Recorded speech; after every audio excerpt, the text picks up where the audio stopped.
Muscatine Center for Social Action exists in our little corner of the globe to act as a voice and innovation for those in need, reducing fear in the lives of those we serve, fear of homelessness, hunger, violence, sickness, and powerlessness. As these fears are reduced, neighbors can strive to reach their true human potential.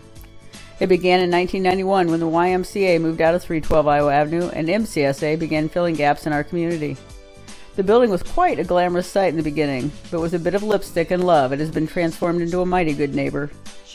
Mary Jo was recruited to be part of the MCSA board in its second fledgling year, and of course, she agreed. It's very important to know that everybody was equal, and that's the way they treated people. And it didn't matter who you were, where you came from, all walks of life, they were as important to them.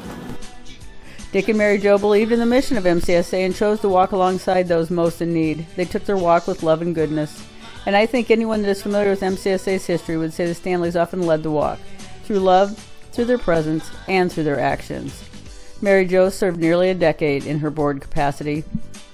As you will hear in the next few minutes, the Stanleys made time to take a seat at the table. They made time to listen. They made time to learn about lives of their neighbors as if they had nothing else to do.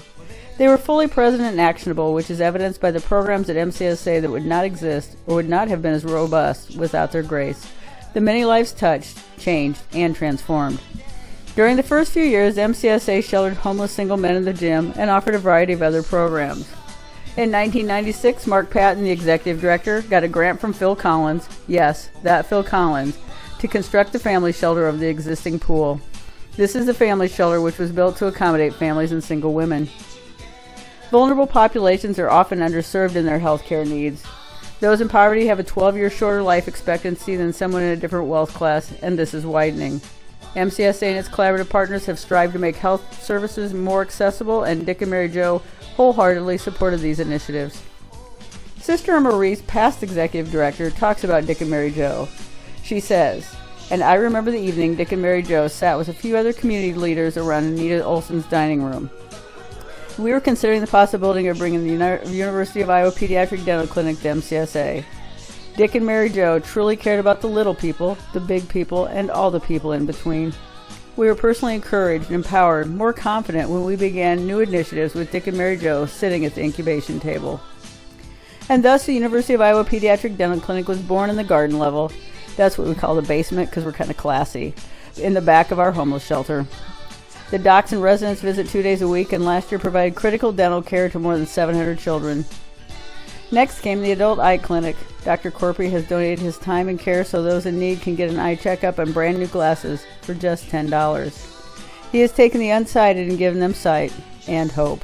And of course, Dick and the Health Support Foundation provided a bit of support as well.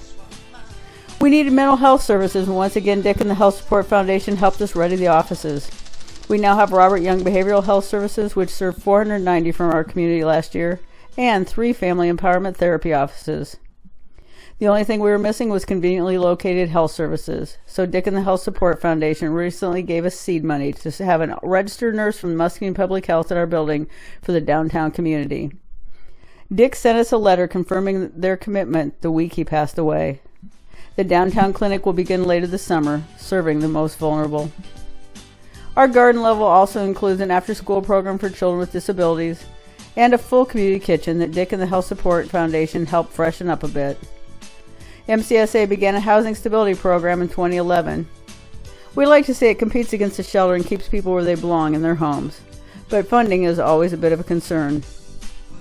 I bravely called my new friend and asked if he could be in the audience at the City Council meeting one cold February night, as MCSA needed to make a financial request to support our housing stability program.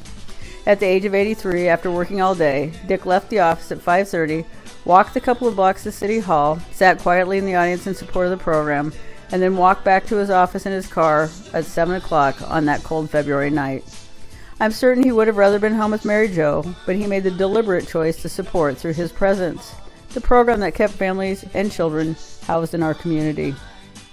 Through this program, we served 217 households, or about 2% of the Muscatine households, with 317 children that were on the verge of homelessness just this last year.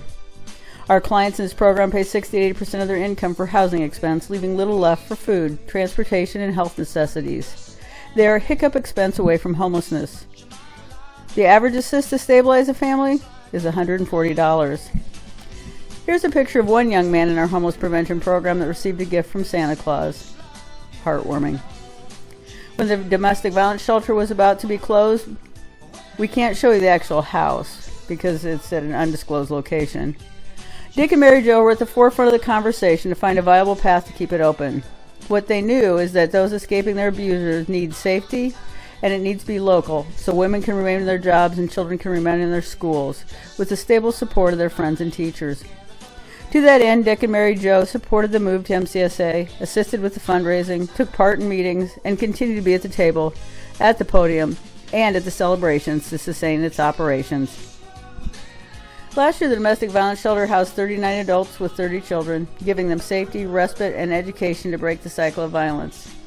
Dick and Mary Jo also believed in our homeless sheltering program with their hearts, calendars, and pocketbooks. At our 25th anniversary celebration, Dick and Mary Jo made the paper. They purchased one of our new Boots books about our shelter cat. It was written by volunteer Becky Whitmore to help children transition when they come to stay with us.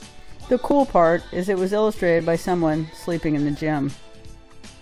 Many don't realize that the leading cause of homelessness is the lack of affordable housing. In the state of Iowa, 81% of all homeless are considered first-time homeless, and 19% are considered chronically homeless. Also, many people think that those in poverty don't work. The 2010 census shows that 2/3 of those in poverty work 1.7 jobs, or a job and a side hustle trying to make ends meet. Transportation is often a barrier, so walking and biking are the primary transportation methods.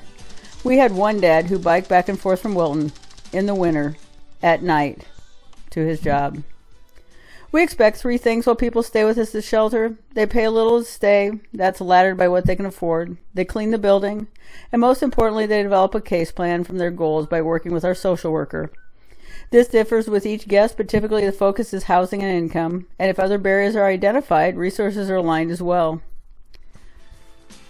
Our homeless sheltering served 260 adults in 2017 and 74 children. So between 2 shelters, we offered a home to 104 children and their families. And that was just last year. The average stay in the gym is 26 days and 45 days in our family shelter. Children are bused to their current school. 1 meal a day is served from donated food, and cereal is always available for breakfast. We currently are housing 18 children this weekend. MCSA offers an array of classes including job skills, life skill curriculum, and we collaborate with the city for renter training. We also recently began an exciting collaboration with MCC, Iowa Works, and Proteus, as well as local businesses. MCC is offering accelerated welding classes to our guests and clients. Think about how cool this is, going from homelessness to making $17 an hour in just 6 weeks. We anticipate adding maintenance mechanic options later in the summer. This all fits with our focus on the living, learning, labor advancement continuum. The other thing we've taken a stronger look at is affecting the systemic cause of homelessness and hunger. Did I mention 1 in 5 children in Muscatine are food insecure? Anyway, the systemic cause is the lack of affordable housing. We continue to look at ways to make housing more within their reach. We recently were awarded $180,000 in rapid rehousing direct assistance dollars that allows us to get someone in their home quickly and then ladder down the rent as their income improves. With this program, Hy-Vee delivers food into their home on the 4th week when their food supplement runs out, allowing for improved nutrition, full bellies, and improved health outcomes. And of course, Dick and Mary Jo were in the housing picture as well. When his church had a property that might better serve those in need, he caught me on the street corner as he was headed back to his office after a Rotary meeting.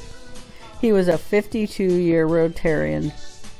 From that encounter, Dick began attending a housing collaborative meeting that was being held at MCSA to learn more about the housing issues in our community. The recent housing study said we are 990 units short of affordable housing for the 2,400 households making less than $25,000 a year.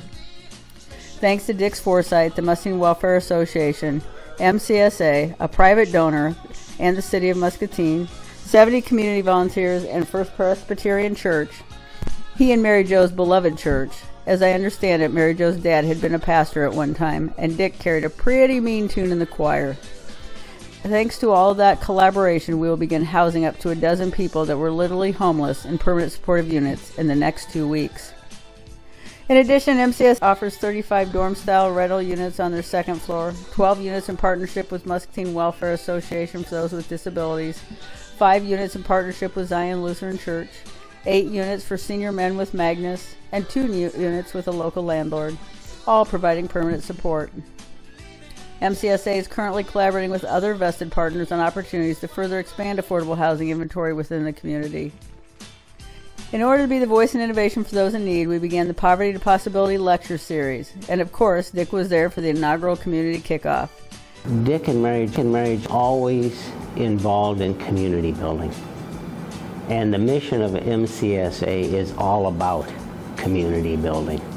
Dick and Mary Jo know you have to start a conversation to see change, but talk alone isn't enough. As you've heard in this video and will hear and see all day, Dick and Mary Jo applied the lessons that, according to the book Max, about Max Stanley's Dick's father, that he modeled and preached. Money earned was not solely for personal gain and certainly not for frivolous extravagances. Wealth was to be shared with others or invested in worthy causes. Max also insisted that the organizations he headed were to be good citizens in a corporate sense, and that meant doing good things for the community. Providing jobs was part of it. Another part was providing support to civic and cultural endeavors through financial gifts and voluntary help. As a result, men and women from Hahn, Stanley Consultants, and Stanley Foundation were always involved. Dick was a staunch supporter of his dad's perspective and carried his teachings into his leadership. Stanley Consultants recently honored Dick in the very same way. Dick and Mary Jo simply lived well, learned well, and loved well. We are grateful, changed, and bettered by their friendship and by their example.